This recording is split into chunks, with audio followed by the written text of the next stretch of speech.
Dear student A4 के study time में आपका स्वागत है। और आज की इस क्लास में हम पढ़ने वाले हैं कक्षा 10 की मैथ की प्रश्नावली 9.1 को। ठीक है। और जैसा कि आपको पता है कि हम लोगों ने पार्ट 1 और पार्ट 2 करके इसके 1 से लेकर 8 तक के क्वेश्चन हल कर चुके हैं। तो ये आज हमारा होगा पार्ट 3 और इसमें हम पढ़ेंगे क्वेश्चन नंबर 8 के आगे से। ठीक है। और जैसा कि आप जानते हो कि हमें बोर्ड एग्जाम की तैयारी करनी है, तो मैं आपका टाइम बिल्कुल वेस्ट नहीं करने वाला हूं।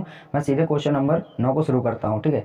और अगर आपको अच्छा लगे तो मेरे चैनल को सब्सक्राइब करना ना भूलें। देखिए क्वेश्चन नंबर 1 है कि एक मीनार के पाद बिंदु से एक भवन के शिखर का उन्नयन कोण 30 अंश है। ठीक है। हमें क्या पता चला कि एक मीनार के पाद बिंदु से एक भवन के शिखर का उन्नयन कोण 30 अंश है और भवन के पाद बिंदु से मीनार के शिखर का उन्नयन कोण 60 अंश है। यदि मीनार 50 मीटर ऊंची हो तो भवन की ऊंचाई ज्ञात कीजिए। ठीक है। ये हमें पता करना है। ठीक है, कि भवन की ऊंचाई कितनी है। अब एक एक चीज पढ़ो अच्छे से और चित्र बनाएंगे हम। सबसे पहले कह रहे थे कि एक मीनार के पाद बिंदु से एक भवन के शिखर का उन्नयन कोण 30 अंश है।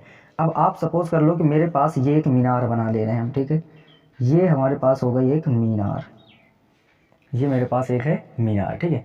अब इस मीनार के पाद बिंदु से, तो ये पाद बिंदु देखो जो आप बना लो, इसे मैं नाम दे देता हूँ। ये क्या है? मीनार हमारे पास, ये है मीनार।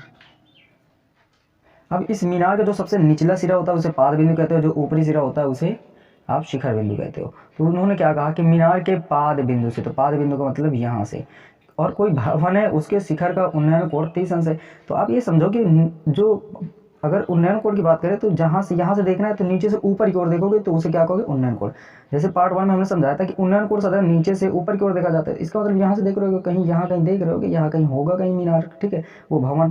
तो यहाँ से हम यहाँ देखें तो इसका मान लो कि यहाँ पर हमारे पास है कि ये भवन है, ये भवन है मेरे पास। ठीक है, और इसके हम इस शिखर बिंदु को देख रहे हैं, इसके इस शिखर बिंदु को देख रहे हैं। तो यहाँ से ये तो पृथ्वी हो गई हमारे पास। ठीक है, ये और थोड़ा सा नीचे कर दें।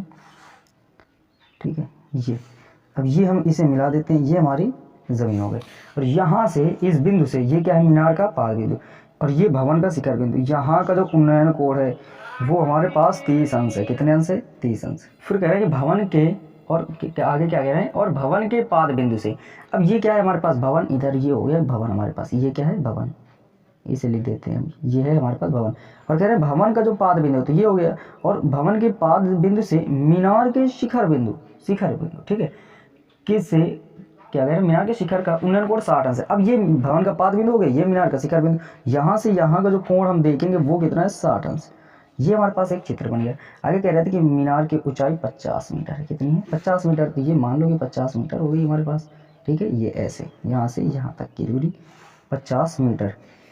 फिर से आप आगे पढ़ोगे तो कहेंगे कि भवन की ऊंचाई ज्ञात करो। तो ये h हमें पता करना है। मान लेते हैं कि भवन की ऊंचाई अभी फिलहाल कितनी है? h, और इसी को हमें निकालना है।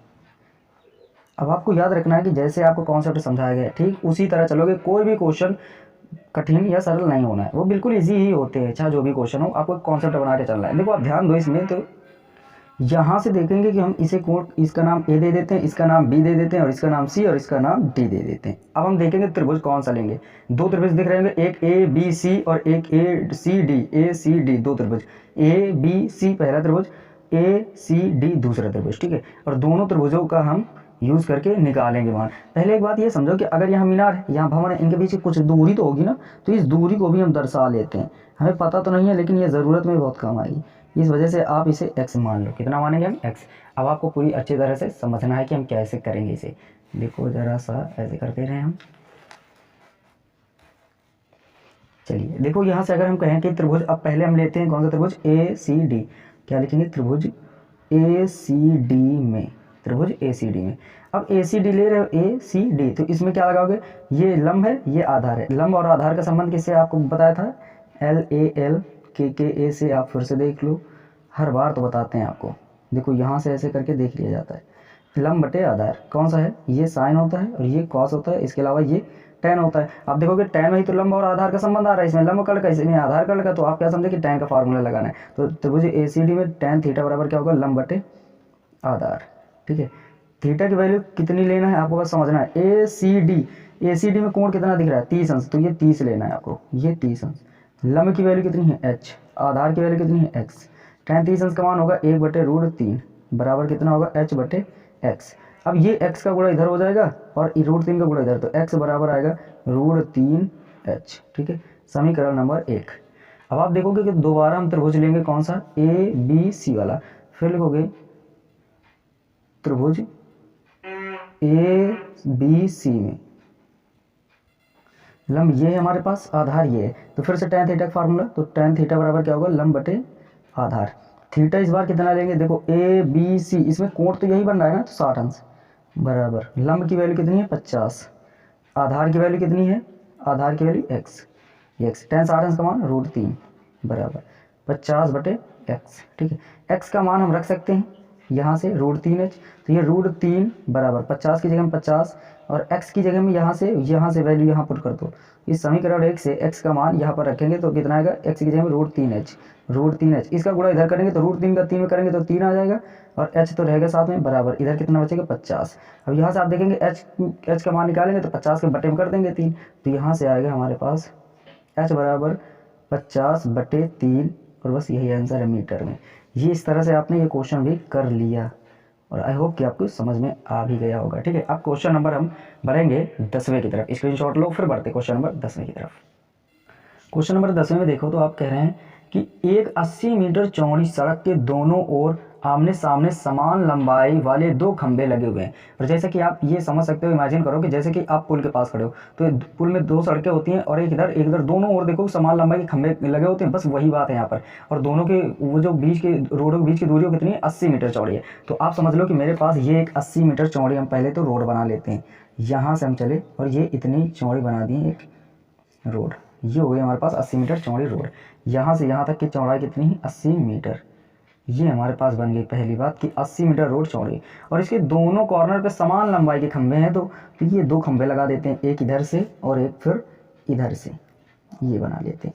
ठीक है, ये जितना ऊंचाई का है ठीक इतना ही ऊंचाई का ये क्या लिखोगे, इसे अभी आगे पढ़ेंगे दी है क्या ऊंचाई इसकी। तो फिर आगे देखोगे तो कह रहे हैं इन दोनों खंभों के बीच, ये दोनों खंभों के बीच सड़क के एक बिंदु से, सड़क के किसी एक बिंदु से, यहाँ से मान लो या यहाँ से एक बिंदु से खंभों के शिखर के उन्नयन कोण क्रमशः 60 अंश और 30 अंश है। मतलब ये कि एक बिंदु से इधर से देखोगे तो एक तरफ पर 60 है, इधर से देखो तो 30 अंश है, ऐसे कह रहे हैं। एक बिंदु कह रहे हैं मतलब इस रोड के कहीं एक बिंदु है, तो मान लो वो बिंदु यहाँ पर है, क्योंकि सड़क के कॉर्नर नहीं कह रहे हैं सड़क के जो सड़क है उसके उस पर कहीं एक बिंदु है, वो उस बिंदु से देखेंगे तो एक खंभे का शिखर कोण 60 अंश है, एक का 30 अंश है। तो यहाँ से आप मान लो कि यहाँ से इसका कोण अगर हम देखें तो कितना अंश हो जाता है, 60 अंश। ठीक है, और इसी से जब हम इसे देखेंगे तो ये कितने अंश हो जाता है, 30 अंश। इसका कितने अंश होता है, 30 अंश। ये बात है। ठीक है, उन्होंने क्या कहा फिर से आप समझ लो कि एक 80 मीटर चौड़ी एक रोड है, ठीक है, यह सड़क है और इसके आमने सामने समान लंबाई वाले 2 खंभे लगे हुए हैं। इन दोनों खंभों के बीच में, ठीक है, सड़क के एक बिंदु मान लो वो बिंदु यहाँ पर है, सड़क के एक बिंदु से खंभों के शिखर के उन्नयन कोण क्रमशः 60 और 30 है। मतलब खंभे को जो शिखर के उन्नयन कोण है एक 60 है और एक 30 है, ये हमें पता चल गया। अब नाम बस दे दो ABCDE, ये बन गया हमारे पास त्रिभुज पूरे। ठीक है, 2 त्रिभुज बन गए, एक ABC बनेगा, एक CDE बनेगा, 2 त्रिभुज बने। अब यहाँ से आपको समझना है तो आगे क्या पूछा जा रहा है हमसे, कह रहे हैं कि खंभों की ऊंचाई और खंभों से बिंदु की दूरी ज्ञात कीजिए। मतलब ये हमें ऊंचाई खंभों की बताना है, अगर ये h होगी तो ये भी h होगी। मतलब ये होगा कि एक को निकाल दो तो दूसरी अपने आप बता देना कि बराबर ही होगी। दूसरी बात क्या है कि उस बिंदु से खंभों की दूरी अब मापो, क्योंकि यहाँ से 30 अंश बना रहे थे, ये कुछ दूर होगा, ये कुछ पास में होगा, या ये कुछ पास में होगा, ये कुछ दूर में होगा। इस बिंदु से यहाँ तक की दूरी और फिर इस बिंदु से यहाँ तक की दूरी हमें निकालना है, ये आपको समझ रहा है। तो यहाँ से हम अगर देखें तो ये ऐसे हमने कर दिया, यहाँ तक की दूरी को आप मान लेते हो x और यहाँ से यहाँ तक की दूरी को आप मान लोगे y, यहाँ से यहाँ तक की दूरी को मानेंगे हम y, और x और y के मान और h के मान, तीनों के मान हमें निकालने हैं। तो देखो अब हम कैसे करेंगे। हम देखो यहाँ पर 2 त्रिभुज लेंगे, एक ABC लेंगे और एक CDE लेंगे, दोनों से हल करके दिखा देंगे, अपने आप मान निकल आएंगे। तो पहले आप जो भी मर्जी हो पहले वो कोण आप ले सकते हो, वो त्रिभुज ले सकते हो, ABC लो या CDE। तो हम जो मन में है वो कोण एक त्रिभुज आपको लेकर दिखाते हैं। पहले त्रिभुज हम ले लेते हैं ये वाला ABC, क्या लिखेंगे हम, त्रिभुज ABC में। अब अगर आप ABC ले रहे हो, इस क्वेश्चन का नाम कौन सा है, दूसरा, हम दूसरा 10वां है, ये 10वां, ठीक है, 10वां डाल देते हैं। यहाँ से अगर हम देखें तो ये लंब है और ये आधार है। ठीक है, अगर ये टोटल दूरी इतनी हमने मानी, ये x है, यहाँ से कहाँ से, ये इस C से D तक की, और इतनी y है, और y किसके बराबर होगी भाई, टोटल 80 थी, इतनी x मान ली, तो ये जो बची होगी 80 में से इतनी घटा दो, तो ये कितनी होगी 80 - x, ये हमें पता चल जाएगा। मतलब जो y हम निकालेंगे वो उसका मान कितना आएगा, 80 में से x को घटा देंगे, वही निकलेगा हमारा y, क्योंकि y इतनी ही है जितनी है, 80 माइनस x है। तो आपको याद रखना है, ठीक है, या तो सीधे ये याद कर लो या सीधे ये याद कर लो, आपकी मर्जी है, ठीक है। अब आप समझो कि यहाँ से हम देखें तो ये जो लंब ये है, आधार ये त्रिभुज ABC में, तो लंब बटे आधार tan थीटा का फार्मूला लगाओगे, tan थीटा बराबर लंब बटे आधार, ठीक है। तो tan थीटा की वैल्यू कितनी है इसमें, 60 अंश, लंब की वैल्यू कितनी है h, आधार की वैल्यू कितनी है 80 माइनस एक्स रखना चाहो तो 80 माइनस एक्स रखो, या y रखना चाहो तो y रखो। पहले हम y रख के दिखाते हैं, अभी इसको ध्यान में नहीं रखना, नहीं तो कन्फ्यूजन हो सकती है। ये tan 60 अंश का मान कितना है, √3, h की वैल्यू h ही रहने दो, y का मान y रहने दो, यहाँ से y इधर गुणा कर दो तो √3y बराबर कितना आएगा h, समीकरण नंबर 1। अब ले लो त्रिभुज ये वाला CDE में, फिर इसमें भी वही फार्मूला लगेगा tan थीटा का, tan थीटा बराबर लंब बटे आधार, थीटा की वैल्यू इस बार बस कितनी रखनी है आपको, 30 अंश, बराबर लंब की वैल्यू कितनी है हमारे पास h, आधार की वैल्यू कितनी है ये वाली x है, क्योंकि यहाँ से यहाँ तक लेना और c से d तक कितनी x, x कर दे, इसका मान कितना होगा 1/√3, tan 30 अंश का मान 1/√3, h बटे x का गुणा इधर √3 का इधर, तो x बराबर कितना आएगा √3h, समीकरण 2। अब आपको देखना है कि h की जगह पे हम ये रख सकते हैं, h की जगह में ये रख सकते हैं, तो रख देंगे यहाँ से। तो या तो समझो कि हाँ रख देते हैं यहाँ से, तो ये समीकरण 1 और 2 को। इससे पहले जरा सा एक बात ये समझ लो कि अगर हम यहाँ से दिखाना चाहें तो इतनी x दूरी है, इतनी y दूरी, और पूरी मिलाकर कितनी हो गई 80, तो मतलब 80 कितना है, x प्लस वाई बराबर कितना है 80, x प्लस वाई बराबर 80। तो यहाँ से किसी एक का भी मान निकालोगे आप, जैसे y का मान निकालना चाहते हो तो y का निकाल लो, x का मान निकालना चाहते हो तो x का मान निकाल लो, आपकी मर्जी जो भी निकालना चाहो, ठीक है, तो वो हम निकाल सकते हैं। जैसे कि हमें निकालना है y बराबर, तो y का मान कितना आएगा 80 माइनस x, ये समीकरण ए ले देते हो, क्योंकि y यहाँ पर रख देंगे तो ये भी x में बन जाएगा, y की जगह हम कितना रखेंगे 80 माइनस x, तो ये भी x में बन, x और h में बनेगा, ये भी x h में बनेगा, हल हो जाएगा हमारा। तो इस y की जगह पहले यहाँ पर हम कितना रख देते हैं 80 माइनस x बराबर h, और यहाँ पर x को लिखा रहने दो, ये √3h रहने दो, इसे कोई दिक्कत नहीं। अब यहाँ से आप h का मान, यहाँ से x की जगह में कितना रखोगे √3h, जहाँ x है वहाँ √3h, तो ये कितना आएगा √3, और 80 की जगह 80 माइनस x की जगह में कितना रखेंगे √3h, बराबर इधर कितना आएगा h। देखो गुणा करो तो 80 का √3 में करोगे तो 80 √3 माइनस 3 का 3 में करो तो √3 का √3 में तो 3h बराबर h, ये रूट माइनस का 3h है, उधर जाएगा प्लस का 3h हो जाएगा, इधर 80 √3, ये h प्लस 3h और 1h टोटल 4h हो गए, बराबर इधर कितना आएगा 80 √3।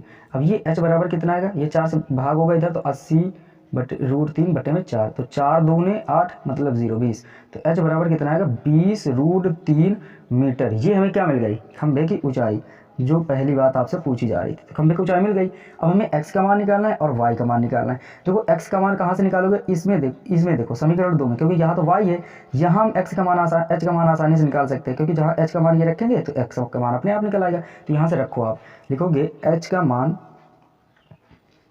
मान समीकरण 2 में रखने पर जैसे ही आप 2 में रखोगे तो क्या आएगा, x बराबर √3 गुणे h की जगह हम कितना रखोगे 20 √3। अब देखो आप, तो ये 20 तो पहले ही रहेगा, आगे √3 का 3 में करोगे तो 3 आएगा, 20 √3 का 3 में तो 3, तो 20 से 60। x का मान जो है वो कितना है 60 मीटर, ठीक है, यहाँ से यहाँ तक की दूरी में पता चल गई, x का मान कितना आया वो सिर्फ 60 मीटर, ठीक है। अब हमें y का मान निकालना बस रह गया, ठीक है। अगर आप ऐसे ही समझना चाहो तो देखो ऐसे ही बता सकते हो कि टोटल 80 थी, अगर एक तरफ की 60 निकल आई तो दूसरी तरफ की कितनी होगी 20 होगी, जाहिर सी बात है। लेकिन आपको निकालना ही है कि कहाँ से निकालोगे, तो इस x का मान इस समीकरण ए में रख दो। क्या लिखोगे, x का मान समीकरण ए में रखने पर जैसे आप लिखोगे तो क्या आएगा, देखो यहाँ से आएगा y बराबर 80 माइनस का 60, तो कितना निकलेगा 20 मीटर। ये हो गया आपका y का मान, ठीक है। इस तरह आपने सारे मान निकाल लिए, जो कुछ भी पूछा जा रहा था वो आपने बता दिया। देखो अगर रोड में से वो बिंदु है जो सड़क में स्थित है, कोई जो बिंदु, उस बिंदु से आपको क्या पूछा गया था कि खंभों के बीच की दूरी बताओ, उस बिंदु से खंभों की दूरी बताओ, इस बिंदु से यहाँ तक कि इस बिंदु से यहाँ तक कि आपने x और y दोनों के मान निकाल दिए, एक कितना होगा 60, एक कितना होगा 20, और तीसरी बात क्या पूछी थी खंभे की ऊंचाई, वो h कितना निकला है 20 √3। इस तरह आपको हल कर लेना है, ठीक है। एक बार फिर से आपको ये समझा दें, देखो त्रिभुज इसमें देखो 2 त्रिभुज बन रहा है ABC और CDE। एक बात ये समझना, आपको टोटल दूरी 80 दी गई थी, हमें ये बिंदु पता नहीं था कहाँ पर है, लेकिन कोण पता था कि एक 30 एक 60 बना रहा है, वो चाहे जैसे आप बना सकते हो, ठीक है। यहाँ माप के तो बनाना नहीं, हमें बस समझने के लिए बना देना है। अब आपने ये आपको ये मानना है कि ये बिंदु कोई सी हो गया, मान लो यहाँ से यहाँ तक की दूरी पूछ रहा है, तो हम कुछ मानेंगे तो ये x, ठीक है। अब ये सोचो कि जैसे ये हमने x मान ली, ये टोटल 80 है, अब 80 में से अगर इतनी घटा दे तो 80 माइनस x ये बचेगी कि नहीं, ये बचेगी, तो ये हम लिख सकते हैं। लेकिन अगर ये भी ना लिखना चाहो तो आप देखो इसे कैसे लिख सकते हो, मान लो कितनी दूरी कितनी है y, और y को भी मान लेंगे 80 माइनस x, ये वही बाद में निकलेगा वही, ठीक है। आपको समझ लेना है, तो हमने क्या माना, इधर का x इधर का y। अब आपको समझ, और ये बीच 80 माइनस x को आपको दिमाग में नहीं लाना है, ठीक है। फिलहाल ये 80 टोटल है, ये इतनी x है यहाँ की, इधर की y। अब समझो हम त्रिभुज ABC लेंगे तो tan थीटा लगाएंगे, क्योंकि लंब आधार पता है, आधार कितना है y, यहाँ से ABC, C से यहाँ तक खत्म है, तो AC की लंबाई कितनी है y, ठीक है। आधार इतना ही बनेगा, बना लिया h/y, समीकरण बना दो, समीकरण 1, ठीक है। इसके बाद जब ये वाला त्रिभुज लोगे CDE, इसमें लंब बटे आधार, तो लंब तो ये आधार कहाँ तक है, CD, यही तो है, क्योंकि CDE में हो CDE, तो यहाँ से खत्म है, तो यहाँ तक की दूरी कितनी x, तो x बटे लंबाई कितनी h और बटे में x, ये रख दिया, ऐसे गुणा किया, 1/√3 आया इसका मान, इसका गुणा इधर, इसका गुणा इधर। यहाँ से आपको समझने की बात है एक बात, कि इस समीकरण को पहले हम थोड़ा सा और ड्राइव किए, यहाँ तक तो आया था, लेकिन हमने देखा कि अगर हम इस y को और इस x को दोनों को हम ऐड कर दें तो टोटल कितना हो जाना चाहिए, 80, क्योंकि भाई 80 टोटल है, और टोटल का मतलब ये x भी और ये y भी, तो x प्लस y कितना हो जाएगा 80। यहाँ से अगर आप देखोगे तो y बराबर 80 माइनस x होगा, इस y की जगह में 80 माइनस x हमने कर दिया। यहाँ से ये काम यहाँ लागू होगा, क्योंकि देखो ये h में है, ये y में, ये h में, ये x में, कभी नहीं हो सकते। तो हमने क्या किया, इस y को हटा के x ले आए, कहाँ से, इस समीकरण से हल कर लिया। इसको हल करते करते आ जाओ यहाँ पर वैल्यू, जैसे कि ये इसे हल करो, x का मान यहाँ पुट कर देना है, ये समीकरण 2 से x बराबर कितना आया था, √3h, ये वैल्यू यहाँ पुट करो, आसानी से हल करते आ जाओ, समीकरण में ढूंढते हुए मान रख दो, हल हो जाएंगे, ठीक है। इस तरह आपको कर लेना है, स्क्रीनशॉट लो। फिर बढ़ते हैं क्वेश्चन नंबर 11 की तरफ। क्वेश्चन नंबर 11 में आप देख रहे हो कि एक चित्र बना है, ठीक है, और इस चित्र को पहले हम बना लेते हैं, फिर हम पढ़ेंगे आगे कहानी और सीधे फिर हल करेंगे। देखो यहाँ पर एक मीनार सी बनी है, तो यहाँ पर हम क्या बना लेते हैं, एक मीनार पहले ये अपने लिए हम बना के रखते हैं, यहाँ से बना दे, ये एक हमारे पास हो गई मीनार सी, ठीक है। जैसे बनी है वैसे तो हम लोग नहीं बनाएंगे, बस हम समझने के लिए ऐसे यूं बना देंगे, ठीक है। ये अपने पास एक मीनार हो गई,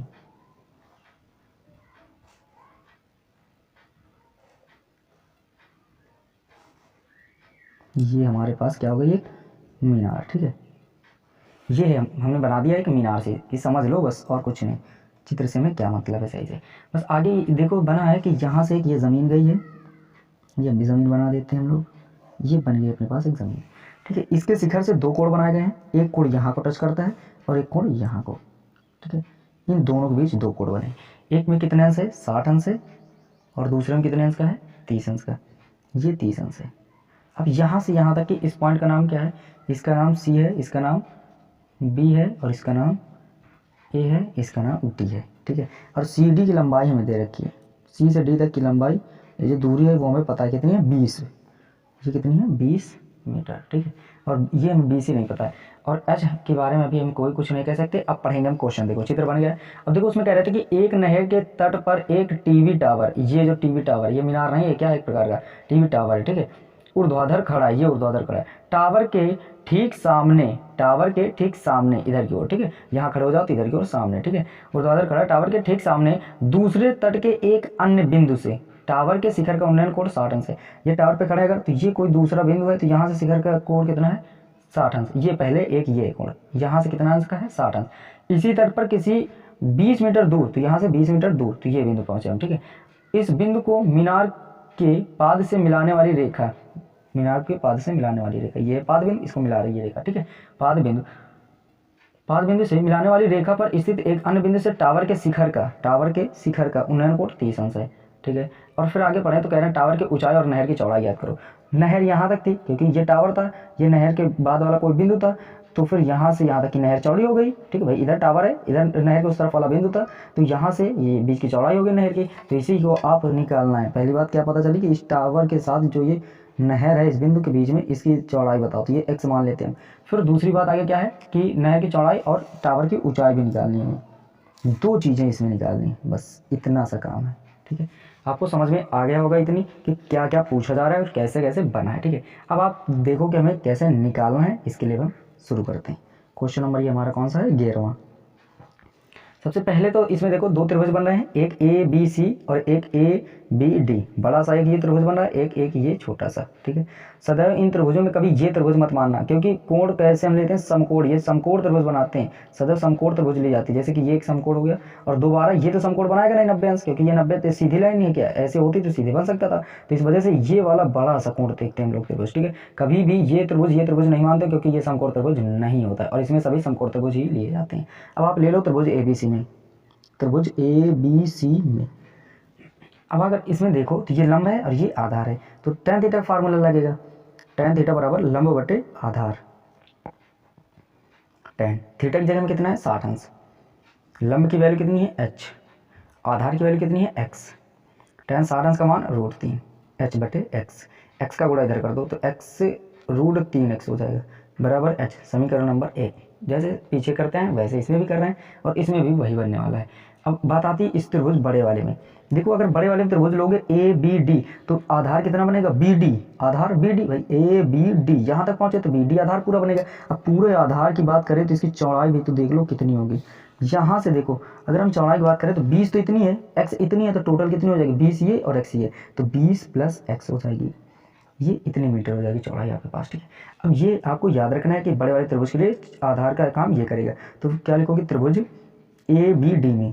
ABD में इसमें भी tan थीटा का फार्मूला लगेगा, तो tan थीटा बराबर क्या होगा लंब बटे आधार। tan थीटा की जगह में इस बार कितना रखोगे 30 अंश, तो 30 अंश। लंब की वैल्यू कितनी है, लंब तो सीधी है h ही है, आधार की जगह में कितना रखोगे 20 + h। यहाँ से कितना आएगा, ये tan 30 अंश का मान 1/√3, इधर आएगा h बटे 20 + h, x सॉरी ये x है h नहीं है x। समीकरण नंबर 2। अब आप देखो कि h की जगह में हम √3x रख सकते हैं, लिखेंगे समीकरण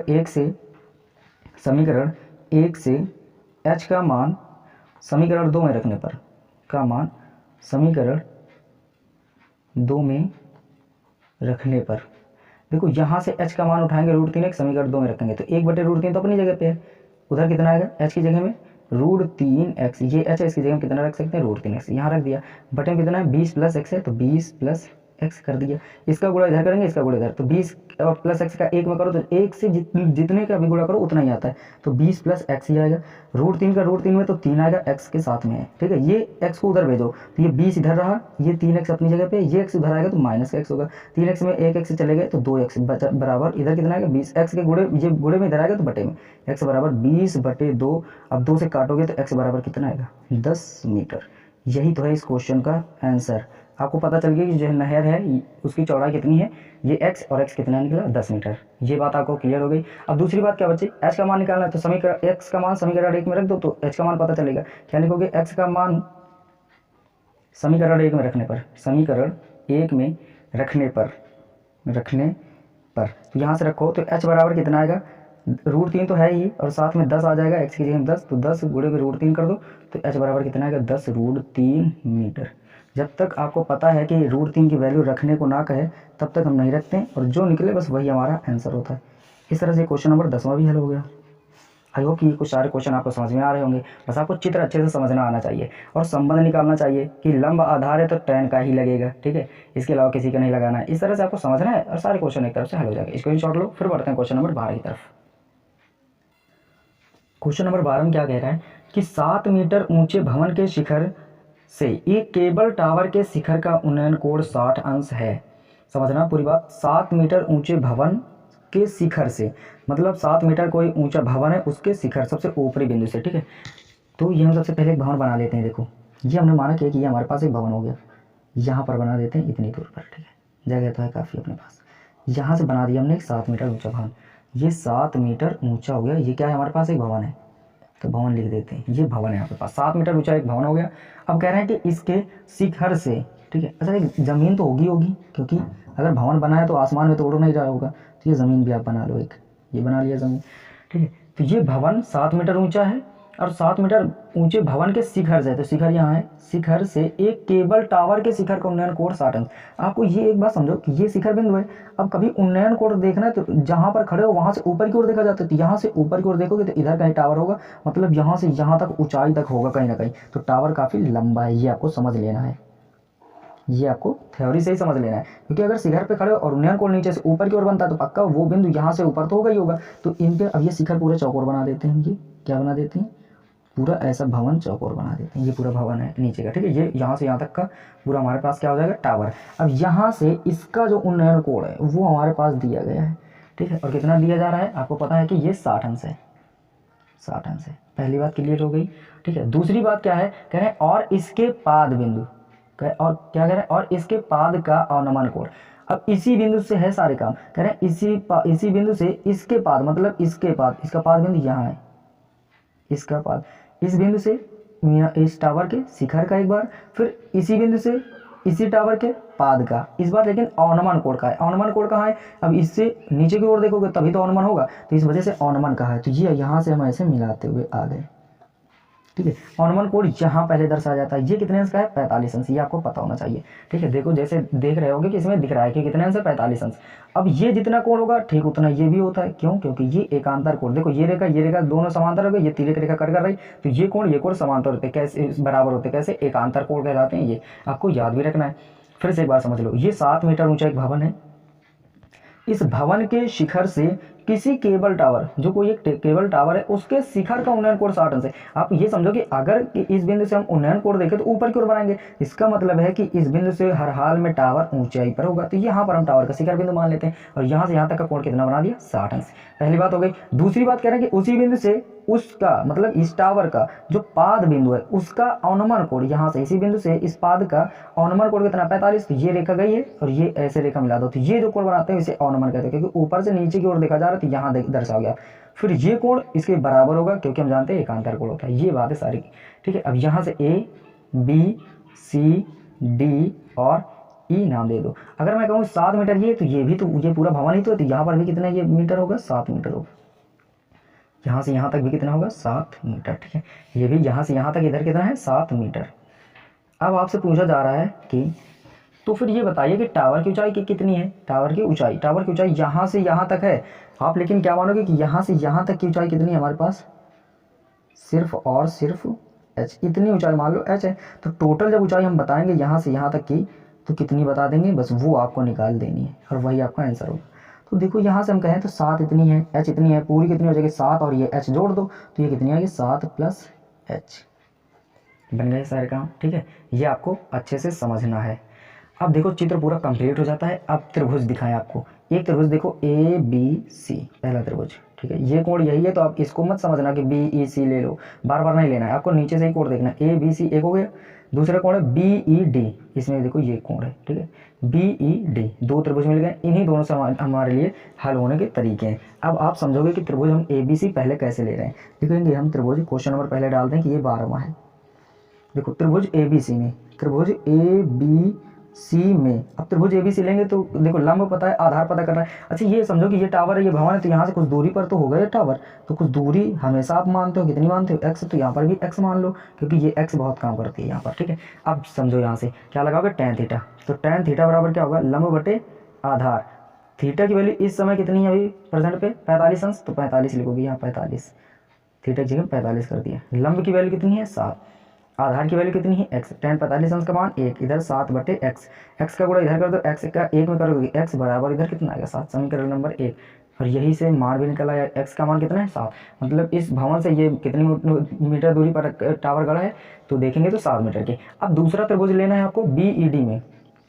क्या लिखेंगे, त्रिभुज BED में, BED में। इसमें देखो ये लंब है, ये आधार, आधार कितना है, जितना ये होगा उतना ही ये भी होगा, ठीक है। तो ये आपके पास कितना होगा, 7। यहाँ से क्या लिखोगे, tan थीटा बराबर लंब बटे आधार। थीटा इस बार कितना है, 60 अंश, तो tan 60 अंश बराबर लंब की वैल्यू कितनी है हमारे पास, h, और आधार की वैल्यू कितनी है, ये x होगी, जैसे ये, तो ये x लिख दो। इसका मान कितना है, √3। इसका मान कितना है, h ही रहने दो। x का मान कितना है, x रहने दो। अब समीकरण दूसरा, ये समीकरण 1 से x का मान समीकरण 2 में रखने पर क्या लिखोगे, समीकरण 1 से x का मान समीकरण 2 में रखने पर, x का मान समीकरण 2 में रखने पर, तो रखो फिर। अब यहाँ से ये √3 आएगा, h की जगह में h रहने दो, इसकी जगह में x की जगह में 7, तो ये h बराबर कितना आएगा, इसका गुणा इधर हो जाएगा, तो 7 √3 मीटर। ये हमारे पास सिर्फ एच का मान आया है। समझना अच्छे से बात, ये एच कोई टावर की ऊंचाई नहीं है हमारे लिए, क्योंकि एच कहाँ से, यहाँ से ई से डी तक तो है, तो डी ई की लंबाई है ना सिर्फ एच, जबकि टावर पूरा कहाँ से होगा, यहाँ से लेकर यहाँ तक। तो क्या लिखोगे, अतः टावर की लंबाई, अतः टावर की ऊंचाई, टावर की ऊंचाई वो कितनी है, बराबर 7 प्लस एच, 7 प्लस एच, क्योंकि यहाँ से यहाँ तक की ऊंचाई वो कितनी है, 7 ये हो गई, यहाँ से यहाँ तक की एच ये, तो पूरी जोड़ेंगे तो 7 लिखो, एच की जगह पे जो मान आया वो लिखो 7√3। यहाँ से 7 कॉमन कर लो तो इससे बचेगा 1 और इससे बचेगा √3। इसी के आपको आपकी बुक में क्या किया गया, इसे पहले लिख दिया गया है और इसे बाद में, और सभी पहले ऐसे ही लिखे जाते हैं, ठीक है। ये लिख गया, यही आपके इतने मीटर ऊंचाई होगी, टोटल आपके टावर की इतनी ऊंचाई है। आपको समझ में आना चाहिए, ठीक है। आपको त्रिभुज बस समझने की जरूरत है कि कैसे हम त्रिभुज बनाए, चित्र बनाना सीख लिए तो ये क्वेश्चन बिल्कुल नॉर्मल है। आप देख रहे हो कि जितने क्वेश्चन करते आ रहे हो लगभग उसमें मोस्टली क्या लग रहा है, tan थीटा का लंब बटे आधार इतना ही तो करते आ रहे हो। और ये आप ये समझ ही लेना कि भाई ये कुछ तो दूर पर होगा, तो इसे एक से मानो। अब कह दूँ यहाँ से कि अगर मेरी जमीन नीचे 10 मीटर चौड़ा मेरा घर है, तो क्या छत 20 मीटर चौड़ी पर डलेगी क्या, वो तो नीचे 10 है तो 10 फुट पर तो ऊपर भी बनेगी, अगर 10 फुट नीचे चौड़ी तो 10 फुट ऊपर छत हमारी चौड़ी होगी। वही बात है कि ये इतने एक्स है तो ये भी एक्स हो जाती है, इस तरह से आप समझ सकते हो, ठीक है। आई होप कि ये सारे क्वेश्चन आपको समझ में आए होंगे, और अगर समझ में आए हैं तो प्लीज़ मेरे चैनल को सब्सक्राइब करो और ज़्यादा से ज़्यादा शेयर करो अपने दोस्तों के बीच, ताकि मेरा चैनल जल्दी से ग्रो हो, और आप लोगों के सपोर्ट की वजह से मेरा चैनल ही ग्रो हो सकता है। इसे पढ़ो, आप बोर्ड एग्जाम की तैयारी करो और एक सब्सक्राइबर किसी न किसी तरह से बढ़ाने की कोशिश करो। Thank you.